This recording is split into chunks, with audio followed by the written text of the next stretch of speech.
যোৰহাট নগৰৰ মাজমজিয়াত নিৰ্মল চাৰিআলিত নিৰ্মম আৰু নিৰ্দয়ভাৱে গণহত্যাৰ বলি হোৱা প্ৰয়াত ছাত্ৰনেতা অনিমেষ ভূঞাৰ হত্যাকাণ্ডৰ আজি ৩টা বছৰ সম্পূৰ্ণ হ'ল। বৰ্বৰ আক্ৰমণৰ বলি হৈ মৃত্যুবৰণ কৰিছিল ছাত্ৰনেতা অনিমেষ ভূঞাই। আজি তৃতীয়ৰ মৃত্যু বাৰ্ষিকীত সদৌ যোৰহাট জিলা ছাত্ৰ সন্থাৰ উদ্যোগত এক ৰাজহুৱা শ্ৰদ্ধাঞ্জলি অনুষ্ঠানৰ আয়োজন কৰে। অনিমেষ ভূঞাৰ প্ৰতিচ্ছবি সন্মুখত বন্তি প্ৰজ্বলন আৰু পুষ্পাঞ্জলি অৰ্পণ কৰে অভিৱৰ্তন গোস্বামী, অসম সেনাৰ কেন্দ্ৰীয় আহ্বায়ক বিজয় শংকৰ বৰদলৈ, প্ৰয়াত অনিমেষ ভূঞাৰ দুই ভাতৃ প্ৰণয় দত্ত, মৃদুস্মন্ত বৰুৱা, সদৌ অসম ছাত্ৰ সন্থাৰ ৰাজ্যিক কাৰ্যনিৰ্বাহক সদস্য সংকল্প গগৈৰ লগতে ছাত্ৰ সন্থাৰ বিষয়ববীয়া, ব্যৱসায়ীসকল, বিভিন্ন দল সংগঠনৰ লোকে পুষ্পাঞ্জলি অৰ্পণ কৰে আৰু অনিমেষ ভূঞাৰ বিদেহী আত্মাৰ শান্তি কামনা কৰে। উল্লেখ্য যে ছাত্ৰ সন্থাই বাৰম্বাৰ দাবী জনাই আহিছিল চৰকাৰক যে অনিমেষ হত্যাকাণ্ডৰ সংঘটিত স্থানত অনিমেষৰ এটি স্মৃতিসৌধ স্থাপন হ'ব লাগে, দোষীক কঠোৰ শাস্তি দিব লাগে, অনিমেষৰ ভাতৃৰ এটা সংস্থাপন হ'ব লাগে, কিন্তু সেয়া আজিলৈ হৈ নুঠিল। মূল দোষী কলাদৰাৰ এনকাউণ্টাৰৰ ফলত মৃত্যু হয় যদিও এতিয়াও বহুকেইজন দোষী মুকলি আকাশৰ তলত ঘূৰি ফুৰিছে। কিদৰে আচলতে সেই দোষী মুকলি আকাশৰ তলত তাৰ বিৰুদ্ধে ক্ষোভ উজাৰে ছাত্ৰ সন্থাই। আনহাতে চৰকাৰে স্মৃতিসৌধ নিৰ্মাণ আৰু অনিমেষৰ ভাতৃক স্থাপন দিয়াৰ প্ৰতিশ্ৰুতি আজিও প্ৰতিশ্ৰুতি হৈ গ'ল। এই কথাত দুখ তথা ক্ষোভ প্ৰকাশ কৰিছে ছাত্ৰ সন্থাৰ বিষয়ববীয়া আৰু অনিমেষৰ পৰিয়ালৰ লোকে। ব্যৱস্থা গ্ৰহণ কৰিব লাগে। আজিৰ তাৰিখতো কিন্তু এই দোষীসকল আচলতে জামিনত মুক্তি লাভ কৰি তেওঁলোক মুকলি আকাশৰ তলত ঘূৰি ফুৰিছে।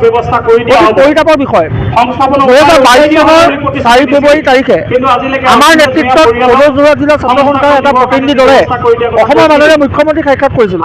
আমি 4টা দাবী জনাইছিলোঁ। এই 4টা দাবী আছিলে যে গোটেই ঘটনাৰ বিচাৰ প্ৰক্ৰিয়া ফাষ্ট ট্ৰেক কোৰ্টৰ জৰিয়তে হ'ব লাগে। তাৰ লগে লগে এই ঘটনাৰ লগত জড়িত দোষীক শাস্তি দিয়াৰ উপৰিও ভৱিষ্যতে যাতে এনেধৰণৰ ঘটনা নহয় তাৰ প্ৰতি লক্ষ্য ৰাখি এই স্থানতে নিৰ্মল চাৰিআলি এই স্থানতে অনিমেষ ভূঞাৰ এটা স্মৃতিসৌধ নিৰ্মাণ কৰিব লাগে। তাৰ উপৰিও আমি দাবী জনাইছোঁ যে অসমত এখন কেইবাটাও মব লিঞ্চিঙৰ ঘটনা যিহেতু সংঘটিত হৈ আছে বিগত দশকটোত, এখন গণহত্যা বিৰোধী আইন ইয়াত প্ৰণয়ন কৰিব লাগে। মুখ্যমন্ত্ৰীয়ে আমাক প্ৰতিশ্ৰুতি প্ৰদান কৰিছিলে। পানী নসৰকা ব্যৱস্থা হ'ব লাগিব। পানী নসৰকা ব্যৱস্থাৰ জৰিয়তে চাৰ্জশ্বিটখন প্ৰস্তুত কৰিব লাগিব। ৭৬জনৰ সাক্ষ্য লোৱা হ'ল, ১৪জনক মূল দোষী হিচাপে চিনাক্ত কৰা হ'ল। কিন্তু দুৰ্ভাগ্যৰ বিষয়, আইনক আচলতে সমালোচনা কৰাৰ আমাৰ ধৃষ্টতা নাই। আইনে যি বাটেৰে বাট লয় সেই বাটেৰে আমি যাব লাগিব। তথাপিও কওঁ, দুখেৰে কওঁ, ক্ষোভেৰে কওঁ, আজিৰ তাৰিখতো কিন্তু দোষীসকল মুকলি আকাশৰ তলত জামিন লাভ কৰি ইয়াত ঘূৰি ফুৰিছে। অতি পৰিতাপৰ বিষয়, আমাৰ কাষতে থকা ব্যৱসায়িক প্ৰতিষ্ঠান আমাৰ নৱলচন ৰামকৃষ্ণ প্ৰতিষ্ঠানত যোৱা বছৰ এই একেটা স্থানতে গুলীচালনাৰ ঘটনা সংঘটিত হৈছে। গতিকে যোৰহাটত আচলতে আইন শৃংখলাজনিত পৰিস্থিতি নিয়ন্ত্ৰণ কৰাৰ ক্ষেত্ৰতে হওক, ড্ৰাগছ প্ৰতিৰোধ কৰাৰ ক্ষেত্ৰত যিটো মৰ্মান্তিক ঘটনা ঘটিছিল, ছাত্ৰনেতা অনিমেষ ভূঞাক বৰ্বৰভাৱে একাংশ নৰপিশাচে হত্যা কৰিছিল আৰু তাৰ পাছত যোৰহাটত আৰু সমগ্ৰ অসমত প্ৰতিবাদ কৰা হৈছিল। প্ৰতিবাদৰ ক্ষোভ সহিব নোৱাৰি চৰকাৰখনে সেই সময়ত বিভিন্ন ধৰণৰ প্ৰতিশ্ৰুতি প্ৰদান কৰিছিল। সেই সময়ত মুখ্যমন্ত্ৰীগৰাকীয়ে প্ৰতিশ্ৰুতি প্ৰদান কৰিছিল যে অনিমেষ ভূঞাৰ নামত এটা স্মৃতিসৌধ নিৰ্মাণ কৰাৰ কথা কৈছিল, যি স্মৃতিসৌধই বাৰে বাৰে ৰিঙিয়াব যে কোনো কাৰণত যাতে ক'তো এনেকুৱা ধৰণৰ ঘটনা যাতে নঘটে, তেনেকুৱা ধৰণৰ কাৰণে স্মৃতিসৌধ নিৰ্মাণৰ কথা প্ৰতিশ্ৰুতি দিছিল। অনিমেষৰ ভাতৃক এটি চৰকাৰী সংস্থাপনৰ প্ৰতিশ্ৰুতি দিছিল। ইয়াৰ সমান্তৰালকৈ এনেধৰণৰ গণপ্ৰহাৰ বিৰোধী এখন আইন বিধানসভাত আনি আৰু সেইখন গৃহীত কৰাৰ কথা কৈছিল। ইয়াৰ সমান্তৰালকৈ বিভিন্ন ধৰণৰ প্ৰতিশ্ৰুতি প্ৰদান কৰিছিল। সেই প্ৰতিশ্ৰুতিসমূহ এতিয়া বৰ্তমান কি হ'ল আমি আজিৰ তাৰিখত প্ৰশ্ন কৰিব বিচাৰিছোঁ।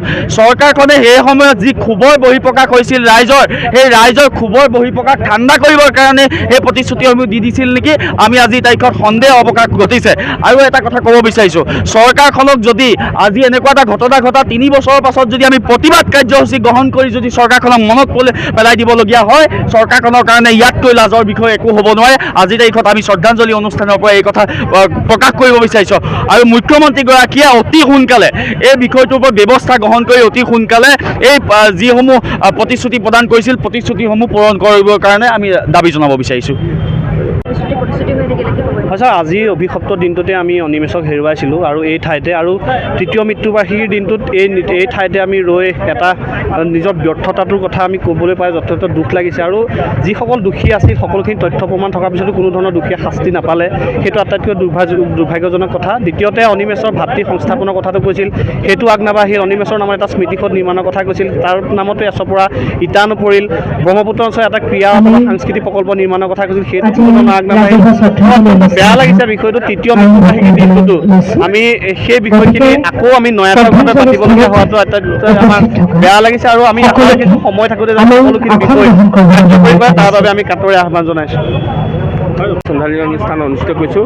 তেওঁ আত্মাৰ আমি চিৰশান্তি কামনা কৰিছোঁ আৰু ৰজাঘৰীয়ে যোৱা আমি মাননীয় মুখ্যমন্ত্ৰীৰ লগত যোৱা 23 বৰ্ষত এই বিষয়টো আলোচনা কৰা হৈছিল। মুখ্যমন্ত্ৰীগৰাকীয়ে তেওঁলোকৰ ভায়েকক এটা চৰকাৰী চাকৰি সংস্থাপন দিয়াৰ কথা কৈছিল আৰু লগতে এটা স্মৃতি সৌধ নিৰ্মাণ কৰাৰ এই ঘটনা য'ত হৈছিল তাতে এটা নিৰ্মাণ কৰাৰ এটা সিদ্ধান্ত লোৱা হৈছিল মুখ্যমন্ত্ৰীৰ লগত আলোচনা কৰি, আৰু গোটেই বিষয়টো যোৰহাটৰ বিধায়কগৰাকীক দায়িত্ব প্ৰদান কৰিছিল আৰু শেহতীয়াকৈ এই বিষয়টো প্ৰাৰম্ভিকভাৱে সেই সময়ত জিলা উপায়ুক্ত আমাৰ অশোক বৰ্মন ছাৰে দায়িত্ব লৈছিল আৰু ইতিমধ্যে এটা প্ৰাৰম্ভিক পৰ্যায়ে আগবাঢ়ি গুচি গ'ল। কিন্তু ইতিমধ্যে যিখন অভাৰব্ৰিজৰ কাম আৰম্ভ কৰি দিলে সেই বিষয়টোৱে অকণমান আমাৰ স্মৃতি সৌধ নিৰ্মাণ কৰাৰ ক্ষেত্ৰত অকণমান আমাৰ স্থবিৰতা আহিলে আৰু যোৱাকালি প্ৰায় ৰাতি 11:30 মান বাজিত যোৰহাটৰ বিধায়কগৰাকীৰ লগত মই কথা পাতিছিলোঁ। কথা পাতি তেওঁ এটা কথা ক'লে, 25 চনৰ আজিৰ দিনটোত মূৰ্তি নিৰ্মাণৰ যিটো কাম সেইটো শুভাৰম্ভ কৰাৰ এক প্ৰতিশ্ৰুতি আমাক প্ৰদান কৰিছে। মই জিলা সভাপতি সম্পাদক এই বিষয়টো জনাইছোঁ।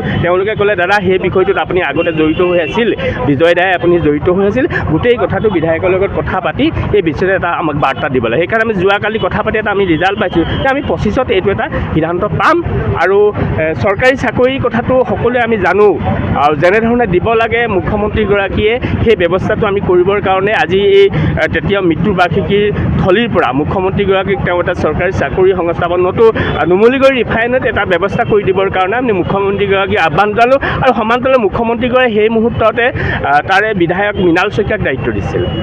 মৃণাল শইকীয়াই এই ক্ষেত্ৰত তেওঁ পৰিয়ালটো সংস্থাপনৰ কাৰণে প্ৰয়োজনীয় ব্যৱস্থা গ্ৰহণ কৰিব। যোৰহাটৰ পৰা সুমিত দাসৰ ৰিপৰ্ট, E24 লাইভ ব্ৰেকিং।